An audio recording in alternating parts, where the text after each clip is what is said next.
Shabbat Shalom, mes amis, mes bien-aimés. J'espère que vous allez bien et que vous passez, je dirais fièrement, cette épreuve de reconfinement.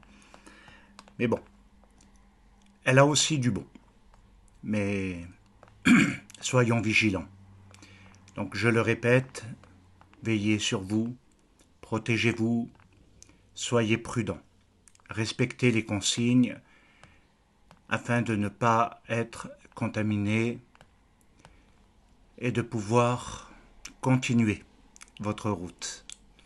Que Dieu nous bénisse dans ce temps de Shabbat et que son shalom règne sur chacun de vous dans ce temps particulier de reconfinement.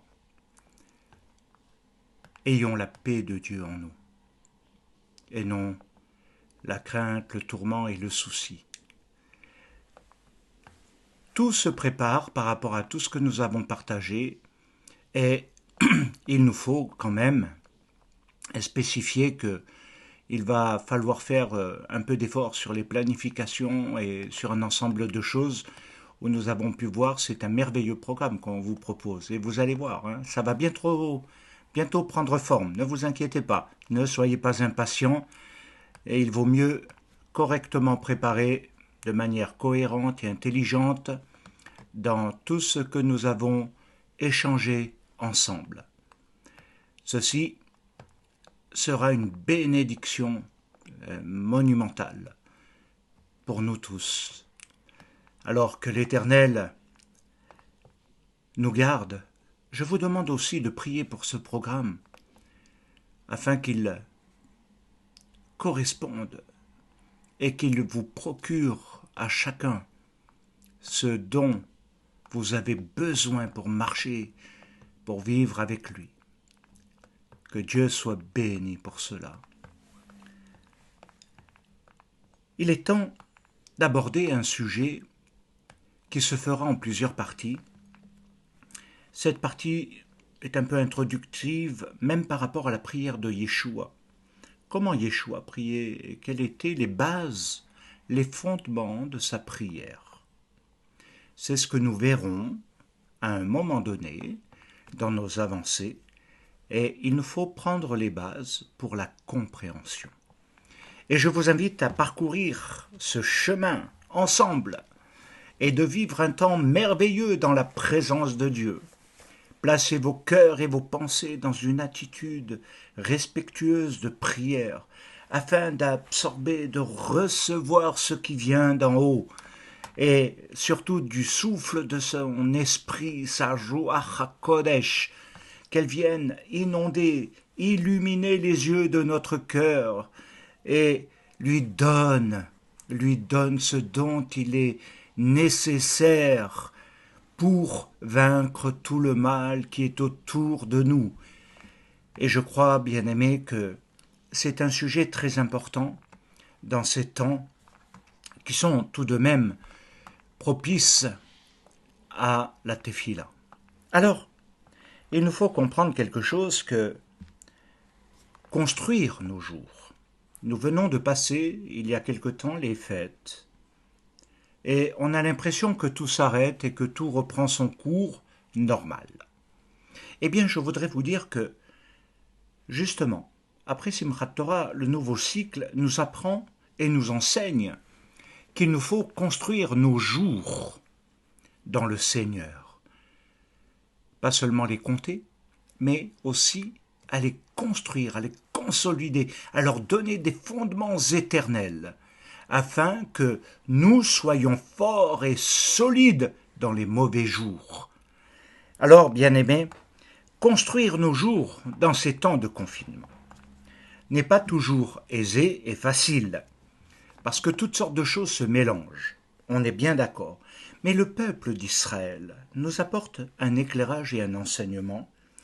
C'est que, après sa sortie d'Égypte, et nous avançons vers Pessah progressivement, donc Israël, après sa sortie d'Égypte, a dû faire face à toutes sortes de peurs, de craintes, d'angoisses, dans un temps intermédiaire, qui est celui de la vie dans le désert, car après avoir quitté l'Égypte, ils devaient rentrer dans le pays des promesses, mais ils sont restés 40 ans dans un temps intermédiaire, un temps qu'on appelle la vie dans le désert. Ça aurait pu être très négatif. Si nous devions passer par cela, nous serions peut-être les premiers à nous plaindre. Nous serions certainement de ceux qui ne seraient pas contents, qui râleraient, qui demanderaient toutes sortes de choses. Et pourtant, Israël nous enseigne que c'est dans le désert qu'il a tout reçu. Et oui, bien-aimé, dans le désert, il a tout reçu. Alors, il nous faut comprendre que la sortie d'Égypte et l'entrée dans le pays des promesses est quelque chose d'extraordinaire. Et en même temps, tellement riche et profond dans l'enseignement du cœur. C'est dans ce temps de désert qu'ils se sont construits une identité nouvelle. Et ils ont passé du statut d'esclave à celui d'homme libre, mais également de peuple. Et c'est pas rien, bien-aimé, c'est très important. C'est là qu'ils ont tout vécu. Et c'est dans ce cadre et dans ces circonstances qu'ils ont établi les principes d'une vie et d'une marche avec Dieu. Ils ont passé par ce qui dépasse la matérialité à ce qui est intérieur et spirituel. Ils ont passé de la matérialité, de l'esclavage, des douleurs, des souffrances, des angoisses, à quelque chose qui les a élevés dans une dimension nouvelle, intérieure et spirituelle, dans la connaissance bien sûr de Dieu. Et ils ont dépassé tout ce qui est lié au monde physique. Aujourd'hui, vos yeux sont peut-être rivés sur tout ce qui se passe aux États-Unis, ici et là, le terrorisme, le Covid, l'inquiétude boursière, économique, sociale. Oui, mais ce temps de reconfinement m'a fait penser à ce temps du désert qui nous amène justement à vouloir dépasser cette vue-là. Et cette vie par rapport à cela. Et d'entrer dans le plan de Dieu, d'entrer dans ce qui est merveilleux, dans ce qui s'ouvre devant nous. Alors une question se pose, mais comment y sont-ils finalement parvenus? Et nous devons comprendre qu'ils ont trouvé le lieu de sa présence dans le désert. C'est parfois dans l'épreuve, dans les difficultés, dans les incompréhensions les plus totales. Tout n'est pas explicable et tout ne peut pas être compris par nous dans notre temps d'aujourd'hui. Il le sera peut-être plus tard. Il faut l'éclairer à la lumière de Mashiach. Et il faut comprendre que nous ne pouvons pas tout capter, tout saisir et tout assimiler. C'est pourquoi nous devons marcher et construire nos jours. Et ce qui va former un tout au bout d'un temps et d'un moment. Alors, il y a quelque chose, en premier lieu, qui était important. Le but de ce désert a été le moment, la période, pour que Dieu puisse régner en eux. En deuxième, c'était pour établir le lieu et la relation avec celui qui les a fait sortir d'Égypte. Troisièmement, le Mishkan qui s'est construit est devenu le modèle d'après celui qui avait été montré sur la montagne et qui a fondé les règles de vie de la connaissance de Dieu. Ensuite, le Mishkan devient le modèle du service de Dieu de la relation avec Dieu, si vous préférez la prière, la tefila. Et c'est dans ce temps que beaucoup de choses se sont mises en place pour pouvoir entrer dans le pays des promesses. Il y a donc un cap à passer, parfois difficile, douloureux, incompréhensible, rempli d'épreuves, de difficultés, de tentations même, mais nécessaire. Et c'est dans ce temps, aujourd'hui, de confinement, ou de reconfinement si vous préférez, qui théoriquement risque de durer. Et c'est là que nous devons nous poser la question, comment allons-nous construire et nous construire? Construire même notre communauté, mais notre relation avec Dieu. Dans le temps de confinement, nous sommes un peu dans l'isolement. Peut-être un peu moins que le mois de mars, mais néanmoins, nous sommes conditionnés à des restrictions.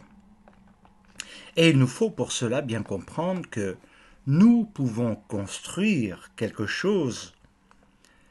Alors, comme je l'ai fait comprendre un petit peu tout à l'heure, soit en ne sortant pas d'Égypte, en restant dans le modèle de vie de l'Égypte, de l'esclavage, des douleurs, des larmes, etc. Le négatif qui s'y rajoute, et les larmes. Nous pouvons rester, et nos jours peuvent se construire malheureusement ainsi. Mais nous avons également quelque chose où on peut construire différemment. Et ceci nous amène à comprendre que construire une nouvelle dimension de vie. Dans cette vie, nous pouvons construire une nouvelle dimension de vie. Et pourquoi dis-je cela? Nous ne devons pas oublier que le premier confinement a eu lieu dans la période de Pessah et que le reconfinement risque d'être prolongé plus ou moins jusqu'à Pessah. Si il n'y a pas de solution intermédiaire, c'est plus ou moins ce qui est envisagé, voire peut-être plus. Ce qui fait que cela fera un an. 365 jours. Dans ce temps intermédiaire, qu'avons-nous construit dans ces jours? Où en êtes-vous? Où en êtes-vous? Alors bien sûr que beaucoup peuvent aller à droite et à gauche parce que nous le comprenons parfaitement, le besoin de relations, le besoin de présentiel, etc. Mais ça reste dans la dimension émotionnelle, physique, palpable. Importante, très importante. Mais il y a aussi quelque chose d'autre à découvrir. Et donc, il nous faut saisir que dans ce premier confinement, personne ne s'attendait à une modification du mode de vie. Et ça a complètement modifié nos rythmes même de vie, et aujourd'hui encore. Toutes nos habitudes ont été bouleversées. Pendant ce temps, nous avons construit un nouveau cycle d'études pour aller plus loin. Nouveau cycle d'études du Tanakh, de la Bible, dans la lumière de Mashiach. Alors il est temps pour nous aujourd'hui, dans ce temps crucial de reconfinement, qui est toujours lié au même virus, toujours le même. Et ce virus qui donne et provoque la mort, il est dangereux. Et donc, il nous faut peut-être réaliser la manière dont les Hébreux avaient été en Égypte préservés des plaies. Et dans ce contexte, c'est ce qui leur a permis de sortir de l'Égypte, c'est qu'ils n'ont pas été frappés par les mêmes plaies. Elles frappaient l'Égypte, mais elles ne frappaient pas les Hébreux de Goshen.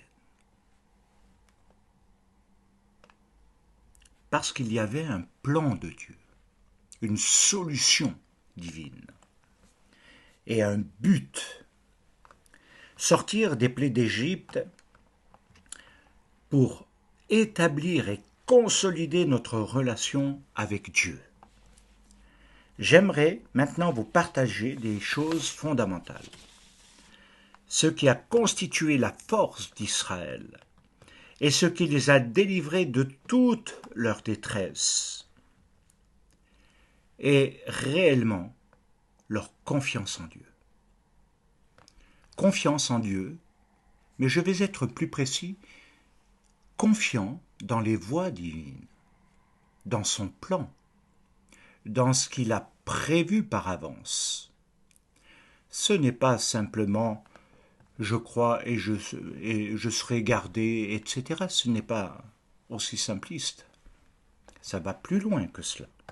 Alors il est impératif pour cela de sortir des aspects purement intellectuels, rationnels, pour entrer dans une relation de cœur. Première chose qu'il nous faut faire dans cette sortie d'Égypte, pour pouvoir entrer, c'est d'établir une nouvelle dimension relationnelle de cœur avec Dieu, et pas simplement cérébrale, intellectuelle, de réflexion, etc., basée sur la pensée cartésienne et rationnelle. Non, sortir. Établissons une relation de cœur. Ce qui veut dire une vraie vie. Parce que d'où viennent les sources de la vie? Ne sont-elles pas dans le cœur?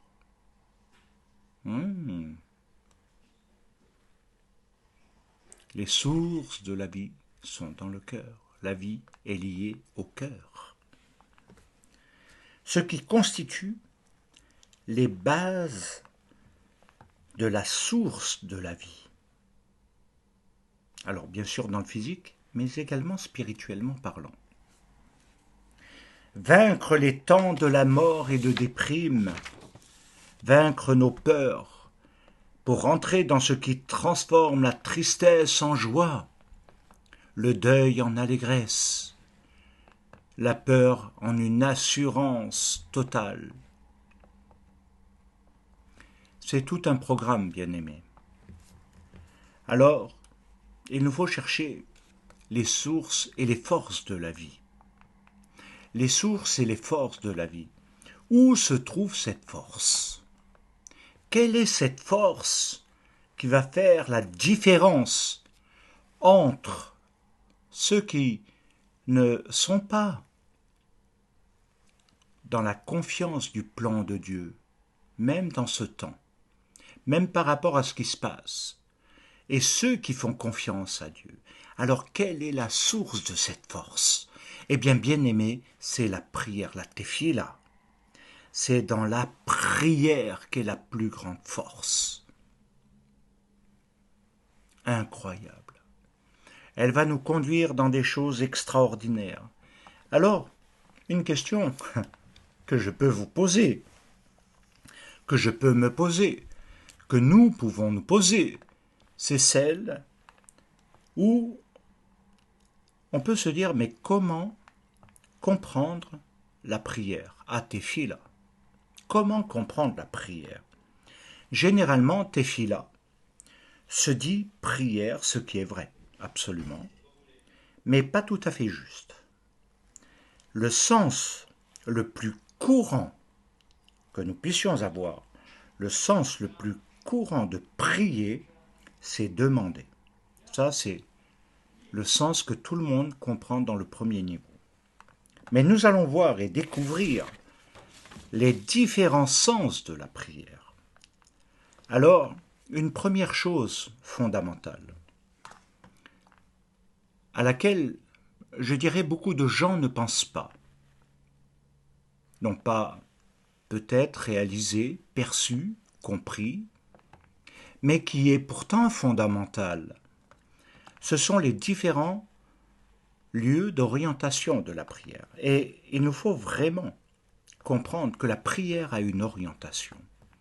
Alors bien sûr que dans le patois de Canaan, tout le monde peut dire un certain nombre de choses, mais on va être beaucoup plus précis que cela. L'orientation de la prière se fait en direction de Jérusalem, comme David, Daniel étaient toujours orientés vers Jérusalem. Même nous, lorsque nous sommes en Téphila, nous nous orientons vers l'est en direction de Jérusalem, de Yerushalayim pour être plus précis. Ce qui veut dire que Yerushalayim, dans son aspect pluriel, nous indique qu'il y a la Jérusalem d'en bas, c'est vrai, la dimension physique dans ce monde, mais qui nous relie à Dieu par la Jérusalem d'en haut. Là où a été construit le temple et là où Dieu a fait résider son nom. Et comme Shlomo l'a dit, c'est de ce lieu que tu exauceras toutes les téphilotes, toutes les demandes, toutes les requêtes qui monteront jusqu'à toi. Regardez comme c'est extraordinaire. La Jérusalem d'en bas, reliée à la Jérusalem d'en haut, fait monter nos prières du lieu du temple. Oh, bien-aimés, peut-être que vous dites, nous n'avons pas besoin de cela. Pourtant, essayez de comprendre et de palper que l'effort même, la compréhension de se tourner vers Jérusalem, vers l'Est, c'est être à l'opposé de l'Ouest, de l'Occident du Kédem. Et cela veut dire que nous nous séparons des modes de vie occidentaux, de sa pensée, de ce qui s'est construit dans la pensée gréco-romaine, dans le mode de vie, sa culture, pour entrer réellement dans une pratique qui honore Dieu, une vie de sainteté. Alors, la Yerushalayim indique la Jérusalem terrestre, mais également la Jérusalem d'en haut. Et avec cet élément fondamental que j'ai mentionné, le temple, mais qui nous relie également au trône, à l'autel et à l'agneau. Et c'est ce qui est écrit dans le livre même de l'Apocalypse, où nous pouvons y découvrir des choses extraordinaires.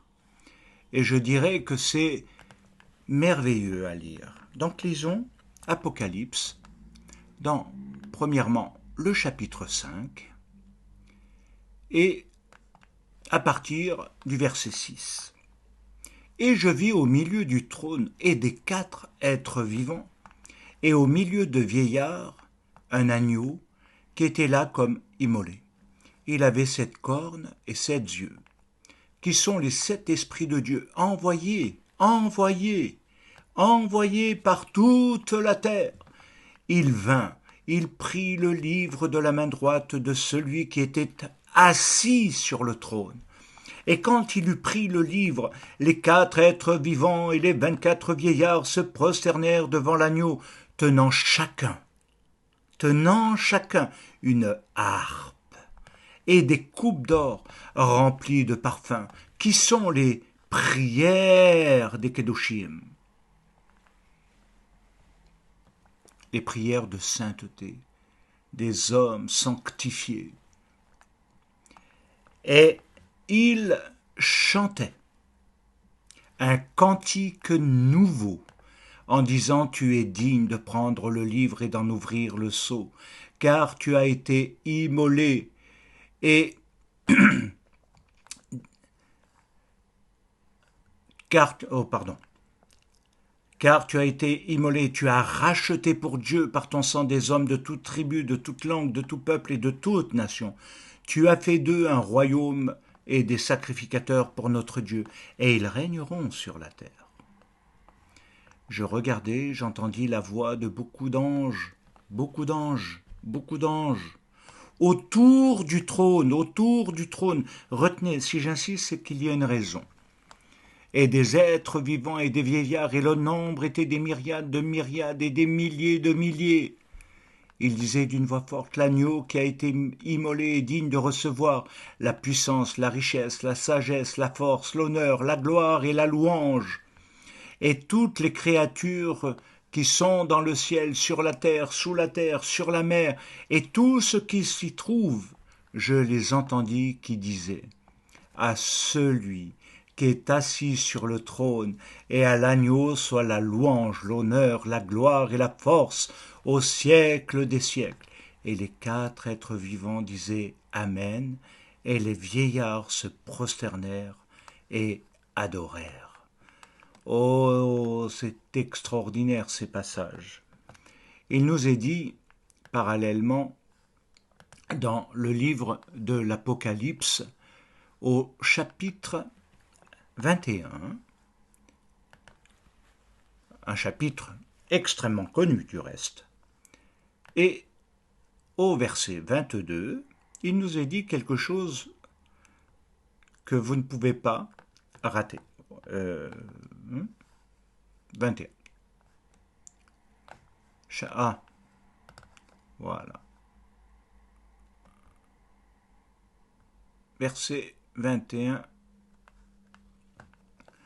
22. Je ne vis point de temple dans la ville, car le Seigneur Dieu Tout-Puissant est son temple. Oh, vous comprenez maintenant cette relation? Ainsi que l'agneau. La ville n'a besoin ni du soleil, ni de la lune pour l'éclairer, car la gloire, la shrina, le kavod de Dieu l'éclaire, et l'agneau est son flambeau. Les nations marcheront à sa lumière, et les rois de la terre y apporteront leur gloire. Ses portes, c'est un pluriel, ses portes ne se fermeront point le jour, car là il n'y aura point de nuit. On y apportera la gloire et l'honneur des nations. Amen.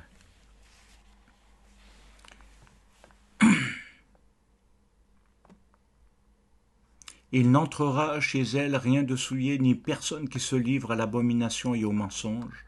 Il n'entrera que ceux qui sont écrits dans le livre de vie de l'agneau.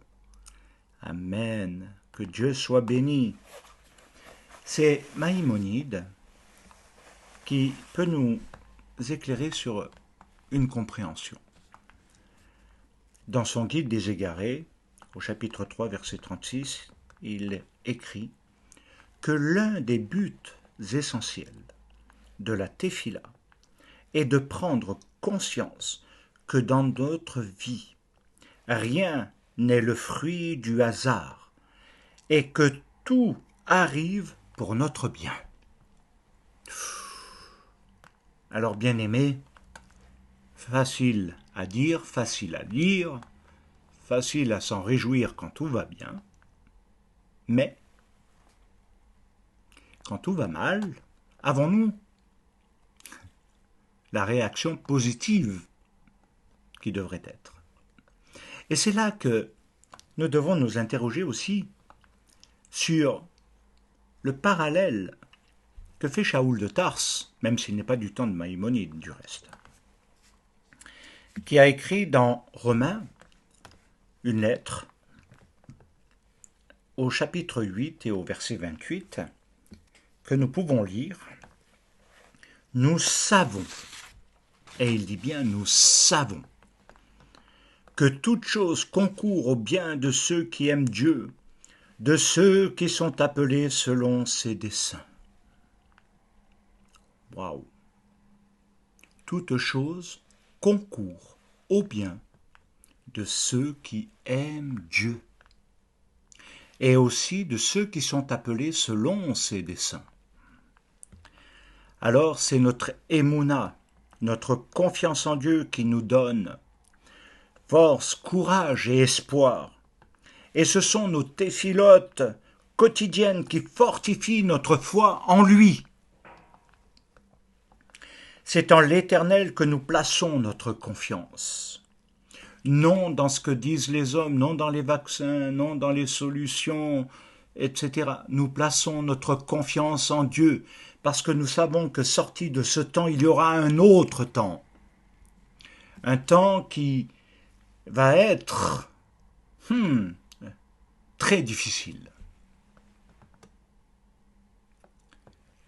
pour toutes les nations, tant sur le plan relationnel qu'économique, que social, etc. Il nous faudra comprendre que sortir de ce confinement ne va pas solutionner tous les problèmes. Au contraire, dans ce temps de confinement, c'est préparer un futur de destruction dans les nations, un effondrement qui va toucher l'homme. Mais si nous mettons dès à présent notre confiance en Dieu, si nous la plaçons dans ce qui n'est pas matériel, physique, alors l'autre temps pourra être, je dirais à la limite, comme vaincu, il ne nous atteindra pas. Il nous affectera peut-être, mais il ne nous détruira pas. Il ne nous emportera pas dans son sillon qui conduira à l'homme d'iniquité. C'est en l'Éternel que nous plaçons notre confiance, ce qui se traduit par vous le servirez de tout votre cœur, de toute votre force et de toute votre âme. Vous servirez l'Éternel et il vous bénira. C'est un temps futur. Servir l'Éternel, c'est assurer la bénédiction de demain. Servir l'Éternel avec joie, c'est assurer la bénédiction de demain, de ne pas être pris dans ce qui se détruit, détériore autour de nous, ce qui peut nous atteindre. Nous ne sommes pas aussi invulnérables que beaucoup le pensent. Ceci est écrit dans Shemot au chapitre 23, verset 25. Shemot, c'est Exode 23, 25. Et il nous est dit, tu aimeras l'Éternel ton Dieu. Alors, c'est là maintenant, après ce préambule, que nous allons commencer notre étude. C'est ce que nous appelons également le service du cœur. Vous savez que nous pouvons avoir simplement une relation intellectuelle avec la Bible, avec Dieu, des concepts, des idéologies, des pensées, des doctrines, etc. Mais ça ne veut pas dire qu'elles ont pris vie en nous, qu'elles sont enracinées dans ce qui est l'essence de la vie, l'essence de la relation avec Dieu, qui est vie et lumière. Le service du cœur, c'est ce qui nous relie à Dieu, relié, comme la Jérusalem d'en bas et la Jérusalem d'en haut. Et nous l'avons vu, le trône, la prière, tout est contenu. Prenons comme exemple, et je vous demande d'être attentif à cette dimension. On va prendre comme exemple, par rapport à ce qui relie le haut et le bas, dans la Téphila, dans tout ce que nous avons lu, dans tout ce que nous avons partagé, par rapport à ce lieu qui est Yerushalayim. Eh bien, il est écrit dans Bereshit 28 et au verset 12, quelque chose que nous devons prendre de toute façon en considération. Donc, dans Genèse, au chapitre 28, et au verset 12, il est dit, « Il eut un songe, donc Jacob, et voici une échelle était appuyée sur la terre, et son sommet touchait au ciel. Et voici les anges de Dieu montaient et descendaient par cette échelle. Et voici l'Éternel se tenait au-dessus d'elle, et il dit, « Je suis l'Éternel, le Dieu d'Abraham, ton père, le Dieu d'Itsrak. La terre sur laquelle tu es couché, je la donnerai à toi et à ta postérité. » Alors c'est un passage merveilleux que l'on peut traduire par rapport à ce qu'on appelle échelle, escalier. Escalier. Escalier. Un escalier qui relie le monde d'en haut et le monde d'en bas avec, comme nous l'avons lu dans Apocalypse, avec les anges qui montent et qui descendent. C'est extraordinaire, bien-aimés, parce que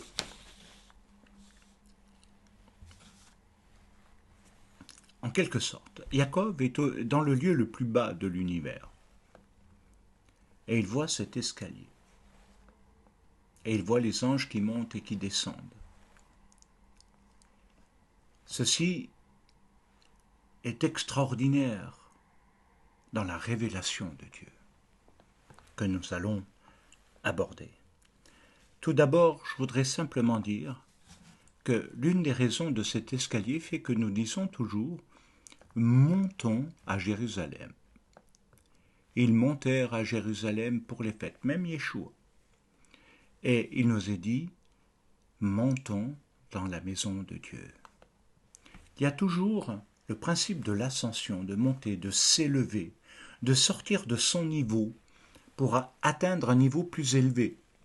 Alors bien sûr que les escaliers marquent des étapes et on pourrait dire énormément de choses là-dessus, mais le temps nous manque et je vous garantis qu'on l'abordera. Mais c'est quelque chose d'extraordinaire de comprendre que construire nos jours, c'est construire une montée quotidienne et non descendre encore plus bas.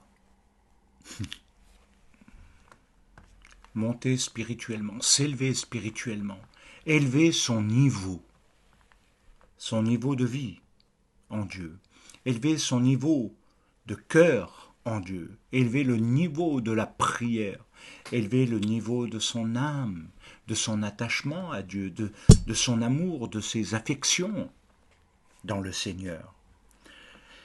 Il nous est dit de monter. Monter a toujours le sens de gravir. Cela signifie tout simplement faire des efforts. C'est plus fatigant de monter qu'on ne l'imagine. Ça demande des efforts, même au niveau respiratoire. Mais ça signifie également sortir, quitter ces points d'ancrage. La gravitation qui nous maintient toujours dans une dimension du bas et qui veut nous garder toujours et constamment dans le bas.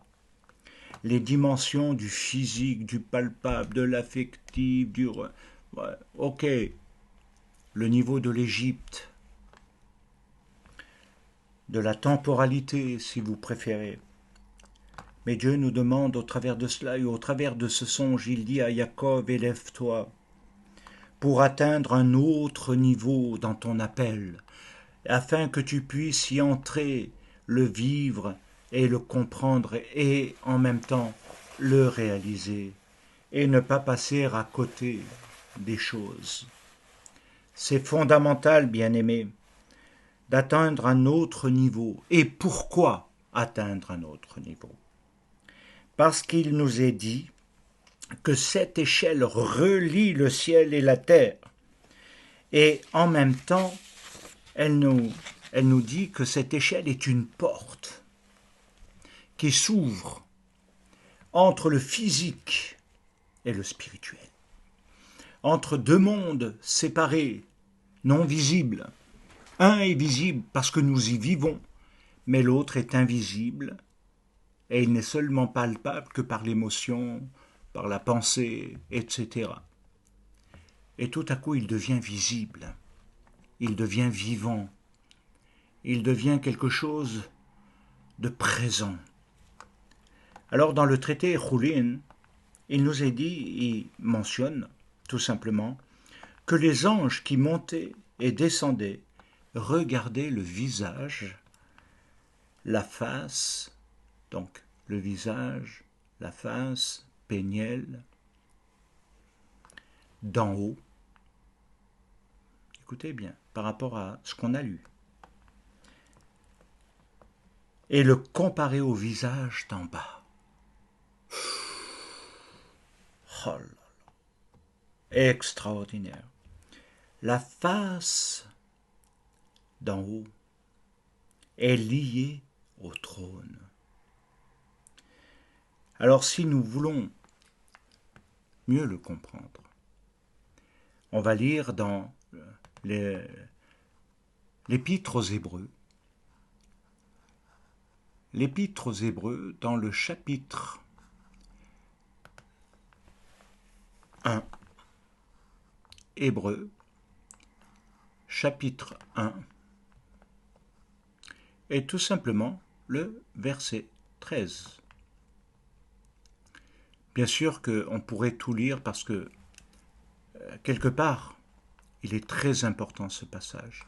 Et peut-être que vous devriez le lire, le méditer, l'étudier un peu plus en profondeur. Et auquel des anges a-t-il dit : assieds-toi à ma droite jusqu'à ce que je fasse de tes ennemis ton marchepied. Ne sont-ils pas tous des esprits, des souffles des vents, envoyés au service de Dieu, envoyés pour exercer un ministère, même si c'est mal traduit, tant pis, pour exercer un ministère en faveur de ceux qui doivent hériter du salut. Extraordinaire, bien-aimés. Les anges, bien sûr que vous pouvez lire tout le chapitre pour avoir un éclairage un petit peu plus grand et plus profond notamment. Et je vous garantis que ça change la compréhension. Alors, nous devons réaliser que Yeshua Mashiach est le Fils, le reflet de sa gloire, l'expression de sa personne. Il soutient tout par sa parole puissante. Et je crois que c'est très important. Alors si on prend au chapitre 1, et toujours dans l'Épître aux Hébreux, le chapitre 1 et le verset 3, il y a quelque chose d'extraordinaire. Il a aussi créé le monde, et qui, étant le reflet de sa gloire et l'empreinte de sa personne, et soutenant toutes choses par sa parole puissante, a fait la purification des péchés, et s'est assis à la droite de la majesté divine dans les lieux très hauts, devenu d'autant supérieur aux anges qu'il a hérité d'un nom excellent, plus excellent que le leur. Bien-aimé, c'est quelque chose de merveilleux. Il nous est dit que Yeshua Mashiach s'est assis à la droite de la majesté divine. Et ceci est extraordinaire. Et je dirais que nous devons réaliser qu'il est dans les lieux très hauts. Les lieux les plus élevés.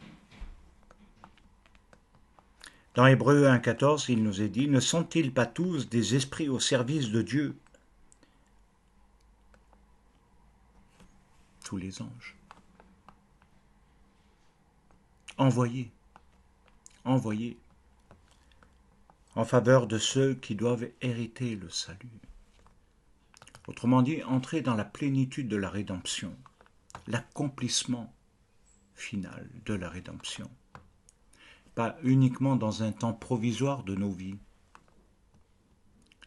non pas seulement à des moments précis de nos vies, mais ça va beaucoup plus loin que cela. Alors, ce qui dans la pensée, qui est lié à cette échelle, qu'on appelle également l'escalier, il y a l'homme animal et l'homme nouveau, construit dans l'identité et l'image du Mashiach, le premier-né d'une nouvelle humanité et le premier-né d'entre les morts. Dans Yohanan, il nous est dit quelque chose d'extraordinaire également.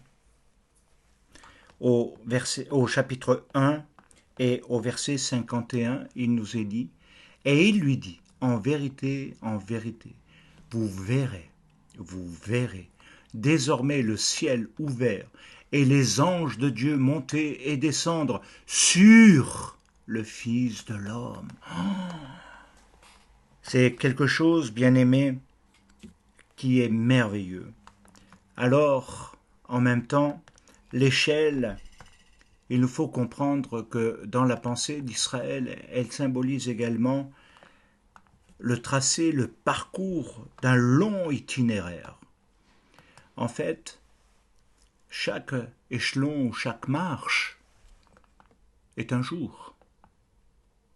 Et nous pouvons rester dans le même jour tout en laissant les jours s'écouler devant nous, à cause de beaucoup de choses qui font obstacle, blocage dans notre pensée, dans notre cœur, dans notre vie, et même nous faire redescendre, rétrograder à cause du mal, du péché, et nous éloigner à nouveau. Au lieu d'atteindre le niveau, on le perd, on le descend. Alors, quelque chose qui est à retenir, c'est que ce tracé, ce parcours, il a comme but nous faire devenir semblables à lui. C'est un mouvement perpétuel. Ce n'est pas statique, c'est quotidien. Chaque jour, où je suis en lui, où je construis sa volonté, ici-bas, en moi, dans les autres, alors je gravis les échelons et je m'élève. Et sa révélation devient plus grande, plus merveilleuse, plus lumineuse, plus éclairante. Autrement, je reste à un niveau de lumière qui n'est pas une lumière intense. Le mot tefila dérive du verbe palel, qui veut dire juger, se juger, mais également s'évaluer. Prier, c'est s'évaluer. Il y a donc une évaluation à faire. Quand on prie, ce n'est pas simplement dire des mots, des phrases comme ça, pêle-mêle, et partir dans tous les sens, etc. C'est également avoir la compréhension de quelque chose où on s'évalue intérieurement.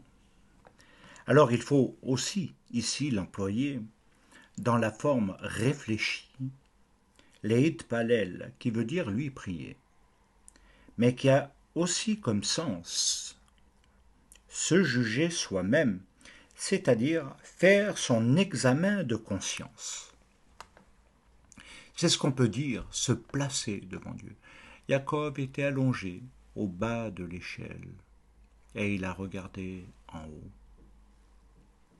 Et il a vu une face. Il a vu le haut. Et la face de Dieu dans son Messie reflétée.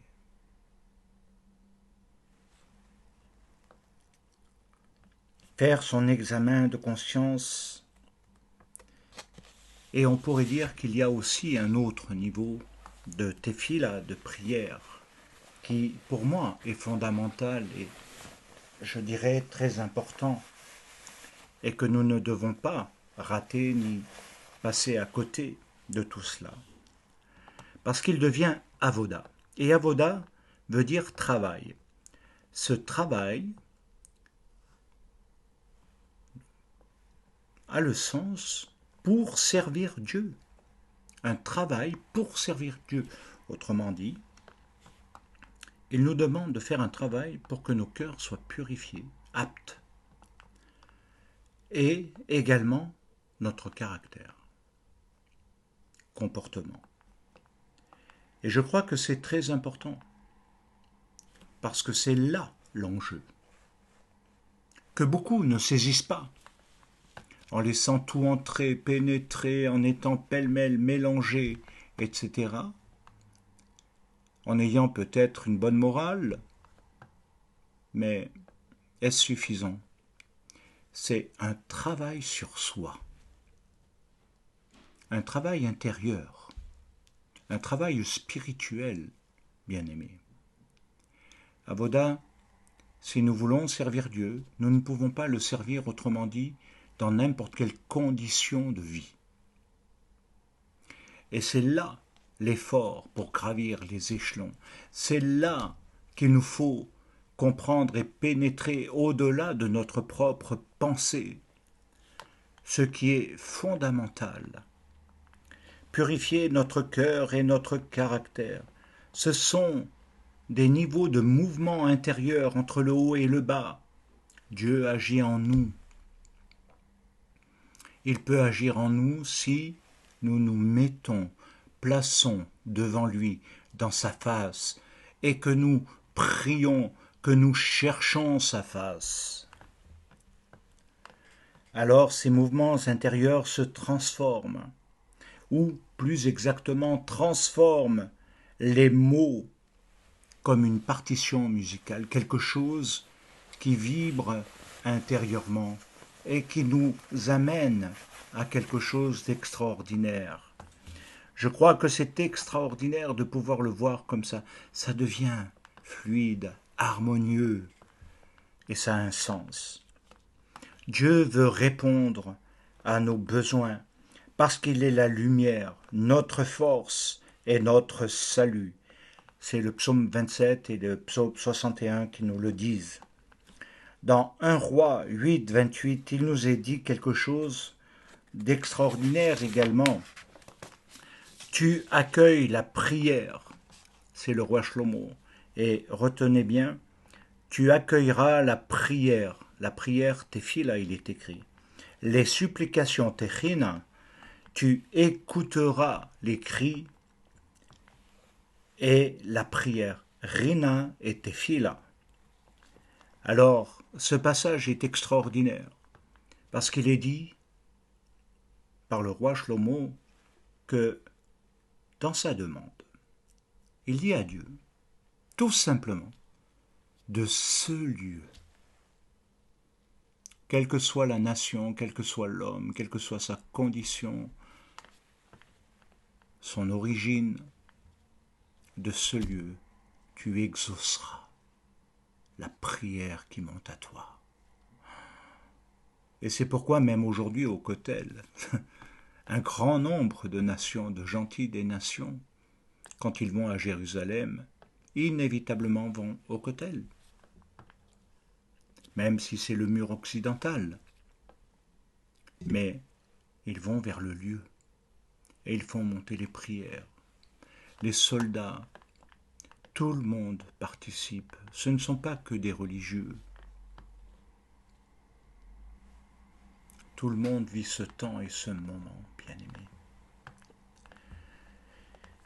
Ce passage, qui est extraordinaire, nous indique qu'il y a une orientation vers Dieu appelée Rina et qui donne le sens profond, de plusieurs sens en fait, de adoration, crainte, vénération, amour et joie. La tefila va comprendre la demande des besoins, prier par rapport à ses besoins. Mais en même temps, nous avons vu qu'il y a les deux. Et c'est une chose qu'il faut regrouper. La tefila, c'est d'être, quelle que soit sa forme, dans une présence continuelle à Dieu, c'est-à-dire sans rupture dans le cœur et la pensée, être constamment devant sa face. Et c'est neged qui veut dire face à face. Être dans sa face et être face à face. C'est voir et se voir. Oh là là! être dans un face-à-face réciproque.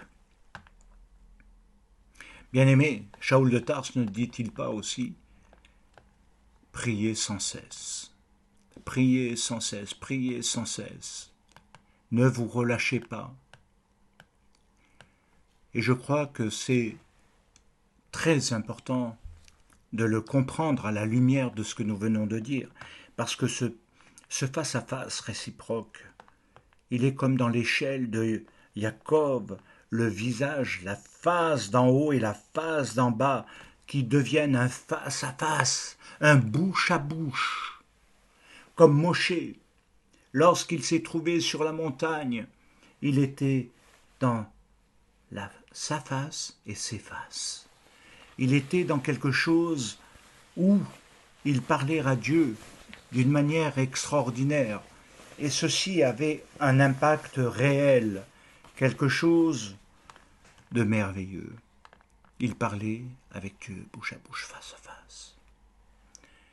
Ils se reflétaient l'un dans l'autre. Oh là là. Il y avait une identification. Un face à face qui nous conduit à comprendre que ceci ne se fait pas au, au singulier, mais au pluriel. Panim al panim.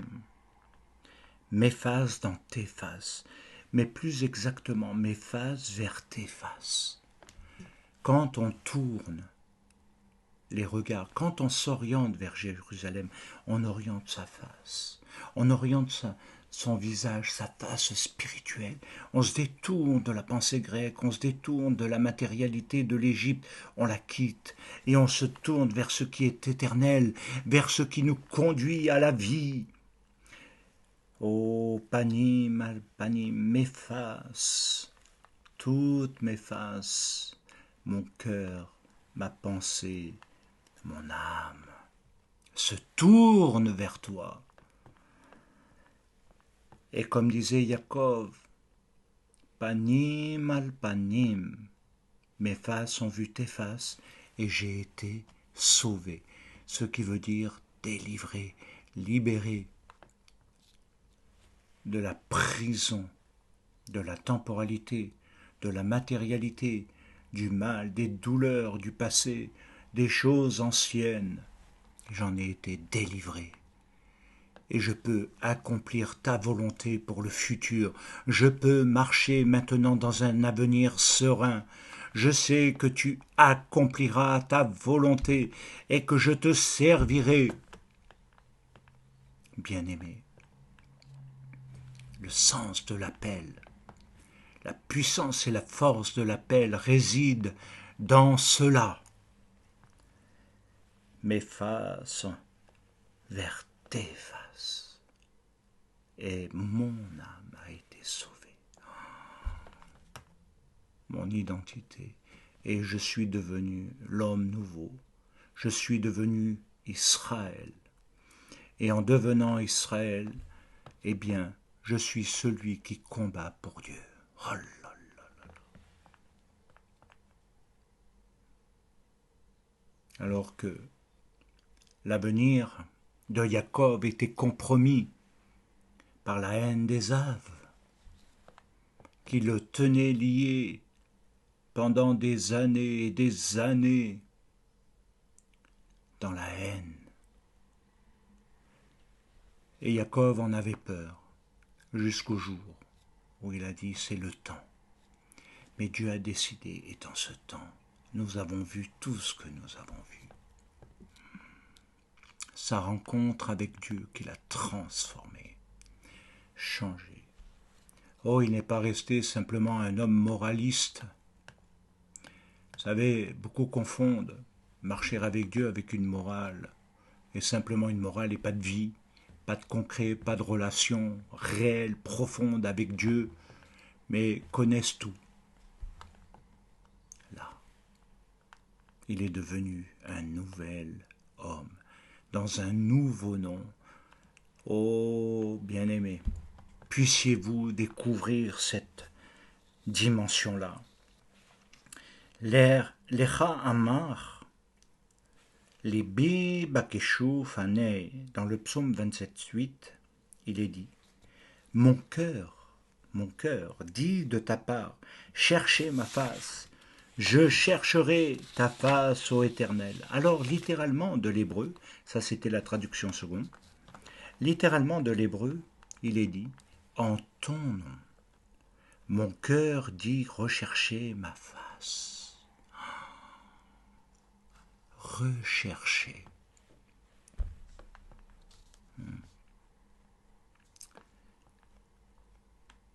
C'est extraordinaire.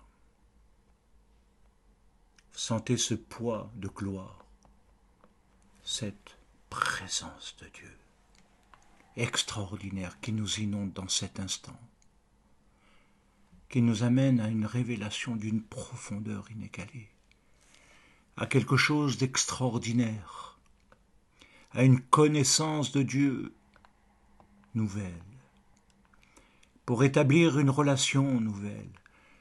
Oh, si vous pouviez sentir cette shrina maintenant, cette gloire de Dieu sur vous.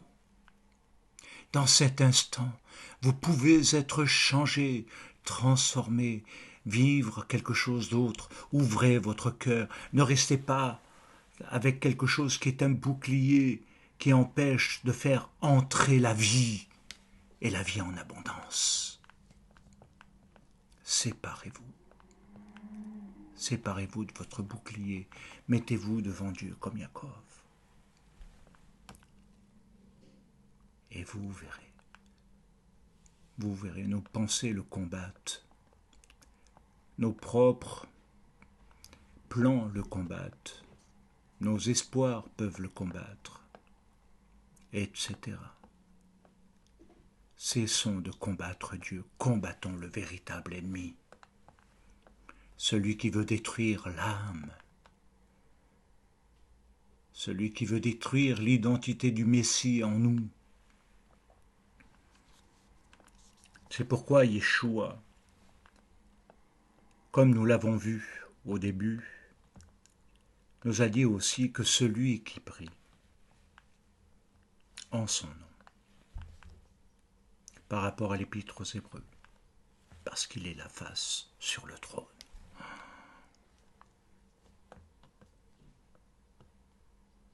Sera exaucé parce qu'il est l'image, le reflet et l'empreinte de sa personne.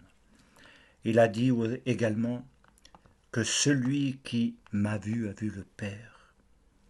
Et il a encouragé tous les Talmidim, et c'est mon encouragement dans ce qui va constituer bientôt la conclusion, en disant désormais, c'est vrai, je ne suis pas en présentiel. Est-ce que quelqu'un pleure parce qu'il n'est pas là? Parce qu'on ne le voit pas? Non. Parce qu'il nous a dit, désormais vous me verrez. Vous me verrez, assis à la droite de la puissance de Dieu. Ah! N'est-ce pas un des encouragements les plus merveilleux? Vous me verrez désormais dans une dimension différente que celle que vous avez connue avec moi ici-bas. Bien-aimés, nous allons conclure cette première partie qui était introductive pour ouvrir un itinéraire dans ce temps de reconfinement. Les choses que nous aborderons iront beaucoup plus en profondeur. J'aimerais vous laisser un encouragement de la part du Seigneur, de la part de celui qui entend la voix du cœur, ou la harpe, comme nous l'avons vu même dans l'Apocalypse, la harpe mélodieuse, la harpe du roi David, qui fait monter les prières. Et là, il nous fait voir son salut, sa délivrance, la face de son oint Mashiach. C'est ça l'adoration, bien-aimé. C'est cela être dans la prosternation et pas dans la religiosité religieuse, pas dans des concepts, pas dans des attitudes momistes, une relation. Que notre cœur, que nos pensées, nos faces se tournent vers toi, mon Dieu, mon Messie, Yeshua. Que Dieu vous bénisse, que Dieu vous accorde la plénitude de sa gloire. Amen et Amen. Shabbat Shalom, bien-aimés. Amen. À bientôt.